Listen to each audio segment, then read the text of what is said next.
வணக்கம். இது CoWIN blue டேராட். இன்றைக்கி நம்ம என்ன பார்க்க போகிறோம் அப்படின்னா, ரிஷப ராசிக்காரவங்களுக்கு மே 27லேருந்து மே 31 எப்படி இருக்குது அப்படிங்கிறத பார்க்க போகிறோம்.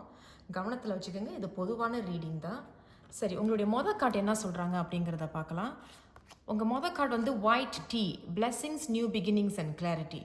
அப்போ ஏதோ புதுசாக தொழில் ஆரம்பிக்கிறீங்க, இல்லை புதுசாக ஒரு விஷயத்தை ஆரம்பிக்கிறீங்க, இல்லை ஏதோ ஒரு பழைய விஷயங்கள் எல்லாம் பின்னாடி விட்டுட்டு இப்போ நீங்கள் புது ஆளாக நீங்கள் வந்து பிறக்கிற மாதிரி உங்களுக்கு தோணும். சில பேருக்கு வந்து கிளாரிட்டி இருக்குது. அப்போ ஏதோ ஒரு தொழில் சம்மந்தமாக, ஒரு உத்தியோக சம்மந்தமாக நீங்கள் ஒன்று ஆரம்பிக்கிறீங்க அப்படின்னா உங்களுக்கு இப்போ நிறைய ஐடியாஸ் அண்ட் பிளான்ஸ் உங்களுக்கு வரும். அண்ட் பிளெஸிங்ஸ், நிறைய ஆசீர்வாதமும் உங்களுக்கு இருக்குது. நான் நினைக்கிறேன் ஒரு சில பேர் வந்து கோயில் குளத்துக்கு போகிறதுக்கு உண்டான விஷயங்களை இப்போ நீங்கள் பிளான் பண்ணுறீங்க. ஓகே, எனக்கு எல்லாமே இப்போ நல்லா இருக்குது, நான் வந்து இப்போ நல்லா இப்போது ஒரு புது தொடக்கத்துக்கு போகிறேன், நான் பழைய விஷயங்களெல்லாம் மறந்துட்டு பழைய விஷயங்களை தூக்கி போட்டுட்டு ஒரு புது தொடக்கத்துக்கு போகிறதுனால ஒரு சில விஷயங்கள் ஒரு சில ரிஷபராசிக்காரவங்க வந்து நான் நினைக்கிறேன் கோயில் குளத்துக்கு போய் வேண்டுதல் பண்ணுறதுக்கு உண்டான இதாக காட்டப்படுது. இருந்தாலும் உங்களுக்கு மொதல் காட்டு என்ன சொல்கிறாங்கன்னு பார்ப்போம். The king of swords. அப்போ அதே தான், ஏதோ ஒரு விஷயத்த ரொம்ப தீவிரமாக யோசித்து கவனமாக நீங்கள் அதை செயல்படுறீங்க. ஆனால் இது வந்து பேச்சு மூலியமாக தான் அந்த இது நடக்குது. அதே போல் ஒரு சில விஷயங்கள் நீங்கள் வெட்டி வீசுறீங்க. எனக்கு இது வேண்டாம் அப்படின்னு அதை தவிர்த்துறீங்க. எனக்கு அது வேண்டாம் அப்படின்னு சொல்லி நீங்கள் இப்போ வந்து உங்கள் முன்னாடி என்ன இருக்குது, எனக்கு என்ன இருக்குது அப்படிங்கிறத தான் நீங்கள் முன்னேறி போகிறதுக்கு உண்டான இதை தொடங்குறீங்க. இது வந்து ஒரு தொடக்கமாக இருக்குது. ஆனால் அந்த தொடக்கத்தில் வந்து ஒரு விஷயத்தை நீங்கள் கட் பண்ணுறீங்க. கட்னா இது எனக்கு வேண்டாம். அது என்ன வேணாலும் இருக்கலாம். செஞ்சிட்டு இருக்கிற வேலையை கூட நீங்கள் விட்டுட்டு ஒரு தொழில் ஆரம்பிக்கலாம். இல்லை ஏற்கனவே 10 வருஷம் இருக்கிற வேலையில் உங்களுக்கு ஒரு முன்னேற்றம் கொடுக்கக்கூடியதாக இருக்கலாம். ஒரு ப்ரொமோஷன், இல்லை உங்களுக்கு இப்போ வந்து சம்பாதிக்கிறீங்க அப்படின்னா அந்த சம்பளத்தில் ஒரு முன்னேற்றம் இருக்குது. அது எல்லாமே ஒரு கம்யூனிகேஷன் மூலியமாக வரும். அது எப்படி வேணாலும் இருக்கலாம். அந்த கம்யூனிகேஷன் பேச்சு மூலியமாக இருக்கலாம், ஒரு இமெயில் மூலியமாக இருக்கலாம், ஒரு மெசேஜ் மூலியமாக இருக்கலாம், இல்லை ஒரு வீடியோ கால் மூலியமாக இருக்கலாம். அது வந்து ஒரு நல்ல ஒரு தொடக்கமாக இருக்குது ரிஷபராக்காரவங்களுக்கு. த ஹேங்க்ட்மேன். அப்போ கரெக்டு தான். அப்போ அந்த ஹேங்க்ட்மேனும் வந்து சரியாக கவனமாக யோசித்து ஒரு விஷயத்தை ரிஃப்ளெக்ட் பண்ணுறீங்க.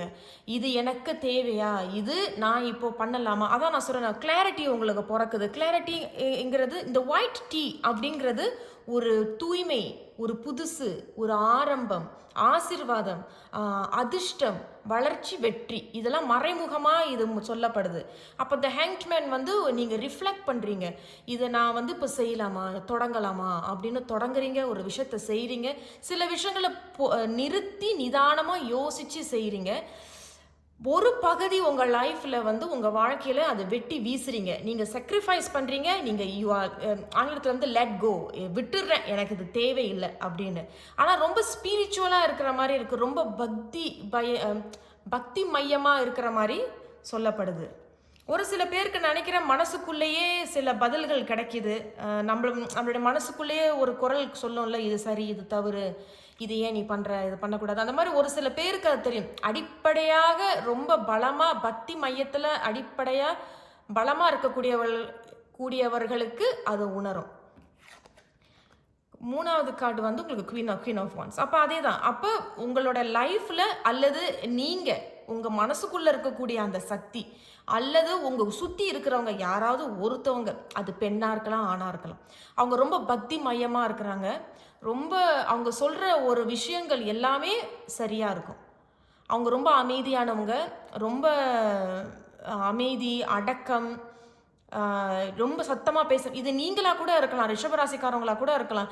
இப்போ நீங்களே வந்து உங்களை அமைதிப்படுத்துக்கிற மாதிரி, நீங்களே வந்து உங்களை படுத்திக்கிறீங்க. நான் வந்து சத்தமாக பேசக்கூடாது, நான் வந்து திருந்திக்கணும் அப்படின்னு ஒரு சில ரிஷபராசிக்காரவங்களுக்கு இது பொருந்தும். அப்போ குவீன் ஆஃப் வாண்ட்ஸுங்கிறது, இப்போ நான் என்னுடைய வாழ்க்கையில் என்ன எனக்கு தொடக்கமோ அதை நீங்கள் ஏற்றுக்கிட்டு பொறுமையாக நிதானமாக ரொம்ப டிசிப்ளின் அண்ட் கன்சிஸ்டண்ட்டாக போகிறீங்க. தொடர்ச்சி, ஒரு டிசிப்ளின் இருக்கும். டிசிப்ளினுக்கு மறைமுகமான வார்த்தை தான் கன்சிஸ்டன்சி. அந்த கன்சிஸ்டன்சியை நீங்கள் எடுத்துக்கிறீங்க. அதை எடுத்துகிட்டு இப்போ ரொம்ப அமைதியாக, அடக்கத்தோடு, ரொம்ப பொறுமையாக, யார்கிட்டையுமே அதை சொல்லிக்காமல் காட்டிக்காமல், ஒரு பெருமை அடிச்சுக்காம இல்லாமல் ரொம்ப அமைதியாக போறீங்க. ஒரு சின்ன குரூப் ஆஃப் ரிஷபராசிக்காரவங்க வந்து கடல் தாண்டி எங்கேயோ போறீங்க, இல்லை ஒரு பக்கத்து ஊருக்கு போறீங்க. அது வந்து ஒரு பெரிய வேண்டுதலாகவும் அமையுது. இருந்தாலும் மொத்தமாக இந்த மே மாத கடைசி ரிஷபராசிக்காரவங்களுக்கு எப்படி இருக்குது அப்படிங்கிறத நம்ம பார்க்கலாம். ஷஃபிள் பண்ணுறேன், ஷஃபிள் பண்ணி பார்க்கலாம். ரிஷபராசிக்காரவங்களுக்கு மே 27 மே 31 எப்படி இருக்கிறது அப்படின்னு பார்க்கலாம். உங்களுக்கு என்ன செய்தி வராங்க அப்படின்னு பார்க்கலாம். இன்னொரு முறை ஷஃபல் பண்ணலாம். ஸோ மொத்தத்தில் உங்களுக்கு எல்லாமே நல்லா இருக்குது. ஒரு புதிய ஒரு விஷயம் நீங்கள் ஆரம்பிக்கிறீங்க. அது ரொம்ப உங்களுக்கு ஒரு பெரிய வரப்பிரசாதமாக உங்களுக்கு அமைய போகுது. ஸோ மொத்தத்தில் ரிஷபராசிக்காரவங்களுக்கு மே 27 மே 31 என்ன அவங்களுக்கு ஆசீர்வாதம் தரப்படுது அப்படிங்கிறத பார்க்கலாம். ஓகே, 3 கார்டு உங்களுக்கு வந்திருக்கு.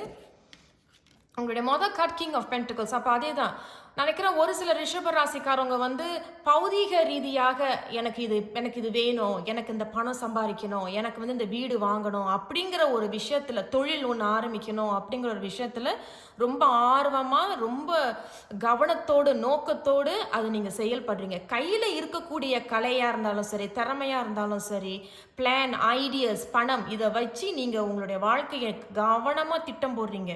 அப்புறம் ஒரு பெரிய இது எனக்கு வந்து கிங் ஆஃப் பென்டிகல்ஸ் வந்து ஒரு பெரிய வரப்பிரசாதம். ஆனால் இதில் மறைமுகமாக என்ன செய்தி சொல்லப்படுதுன்னா, முன்னேறி போயிட்டு இருக்கும் பொழுது அவ்வப்போது இந்த தலகணம் அப்படிங்கிற சொல்கிற விஷயத்தில் மட்டும் கொஞ்சம் கவனம் வேணும்.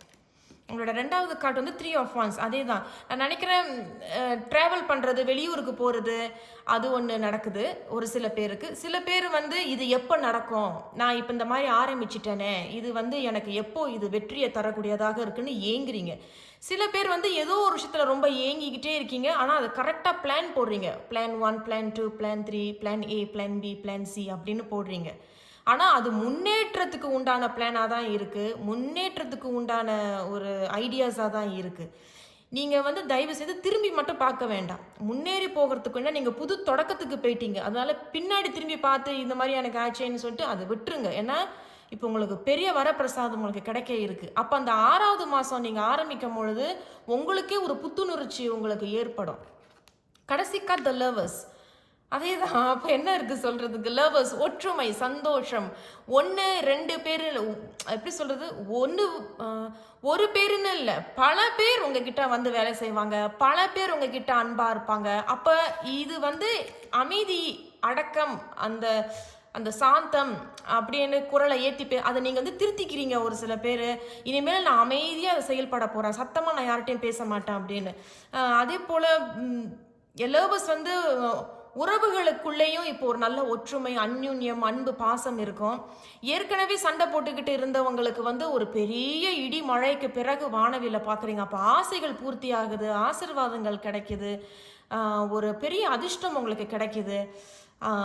அதே தான் நான் நினைக்கிறேன். இதையும் நான் சொல்லணும்னு நினைக்கிறேன். மறைமுகமாக அந்த லவர்ஸும் என்ன சொல்கிறாங்கன்னா, குறிப்பிட்ட ரிஷபராசிக்காரவங்க இப்போ ஏற்கனவே ஒருத்தவங்கிட்ட பேசிகிட்டு இருக்கீங்கன்னா அவங்கக்கிட்ட உண்மையாக இருக்கிறது நல்லது. ஏன்னா மறைமுகமாக நீங்கள் வேறு யார்கிட்டையாவது பேசிக்கிட்டு இருக்கீங்கன்னாலும் இருக்கலாம். அப்போ 1க்கு 2 பேர் நீங்கள் ஏற்கனவே பேசிக்கிட்டு இருக்கீங்க, இல்லை பழகிக்கிட்டு இருக்கீங்க.